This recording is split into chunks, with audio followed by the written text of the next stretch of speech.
our own destiny, and those close to us. And we don't like to think that actually it's all just so random, and we have no more control than anything or anybody else. And that kind of in our subconscious, we don't like that. And as I say again, we build our lives so it's very constructed. So we're not faced with that kind of new, brand new challenge every day of our lives. We're not presented with us, because that can be a bit, can make us feel nervous. And it's a kind of thing. Even with coincidences, there's a great word for coincidences. It's called apophenia. And apophenia is when you kind of two random events might happen, and you would connect the two even though there is no connection, but you would make some kind of causal link which imbues meaning on it where there is no meaning at all. So and none of us are immune to it. Even on a simplistic level, you might hear a loud bang, let's say, and then at the same time a street lamp goes out. Now, there is no link there, but you can't help but wonder, maybe that has something to do with that.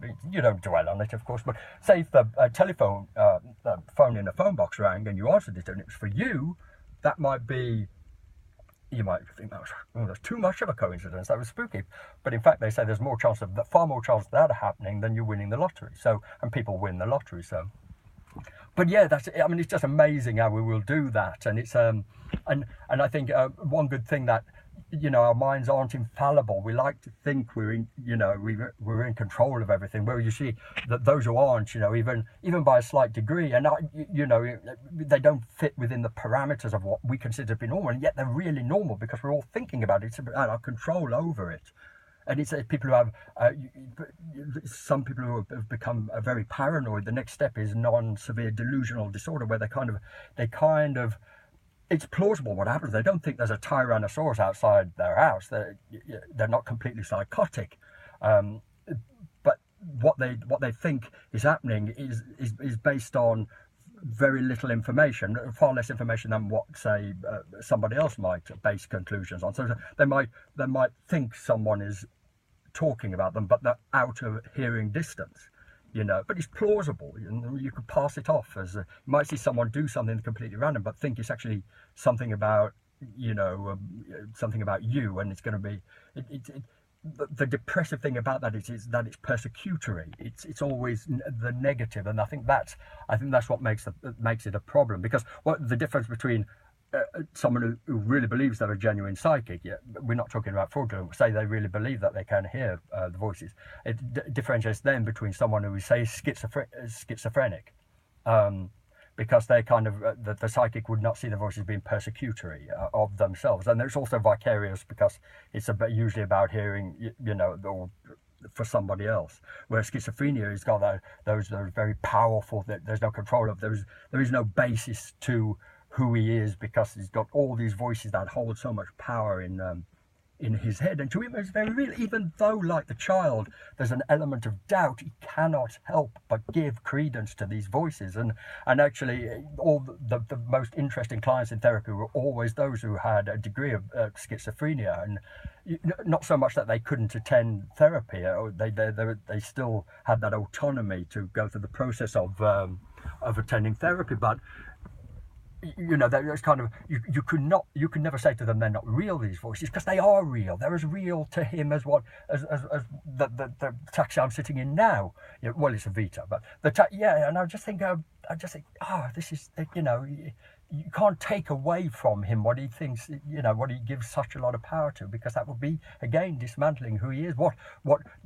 As I said, the depressive thing about him is it's persecutory, because it's the side to him that you could, say the true side to him. In fact, they're all true because they're all part of him, but the side to him, the very congruent, the very authentic him, is like, if you build up that side of his self-esteem, that self-concept, and then those voices, those demonic voices, become less persecutory. And it's so that, I think that's that. But it's still great. It's still fascinating, and it's Carl Jung referred to it as the shadow, our shadow self, the self that is has these, kind of sadistic thoughts, and And actually, without them, I mean, Freud was very much, he would talk about them as, an intrinsic part of who we are. He talked about them he referred to it as, he made the analogy of kind of Thanatos, which was the death drive, the destructive side in all of us. He said, but it was crucial to our very existence. And actually, the opposite to that, the polar opposite, was Eros, the life force that gave us, wanted to prosper and survive. And the other, but the death drive, that destructive side of us, was also about our tribalism and protectionist, and it was about controlling about the way we live and we die. And it talks about our civilization itself. It was born out of this need for control. And again, it brings us back to that kind of there's the pareidolia, the coincidences, it's when you connect the two, and apophenia, where you see images, you might see you kind of, this is where you put meaning, where you imbue meaning on meaningless data again. But we recognise it, we can't help but see it again. It's like if you kind of a Catholic sees Mary, Mother of Joseph, in their froth on their chocolate cappuccino, then that can have such great meaning.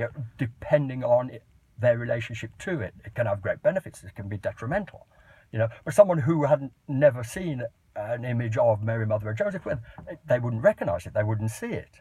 Again, back to that the colour scenario.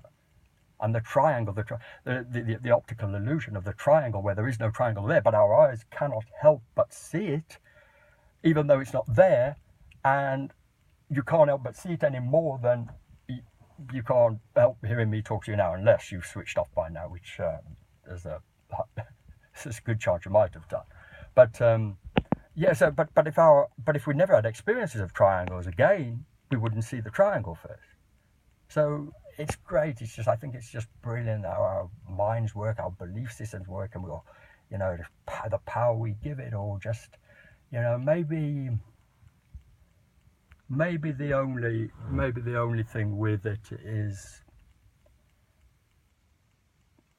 if it starts working against you, because they are very much who we are. It's embedded in us. As if we get challenged and we have this dissonance, we seek out confirmation bias, where we'll look things up to support our own beliefs, to keep us in this place of surety, this place of confidence. And it's but if it starts working against you and is detrimental to you, then maybe you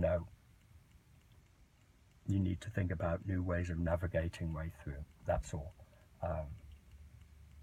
Because if it starts being imposed on others' belief system, then you take away their sense of autonomy to live their lives in their truth. Because you can't take the subjective out of reality, out of the objective world. It can't just be removed, because it is real to me as what something else is real to somebody else, and that's just the way it is. So that's it.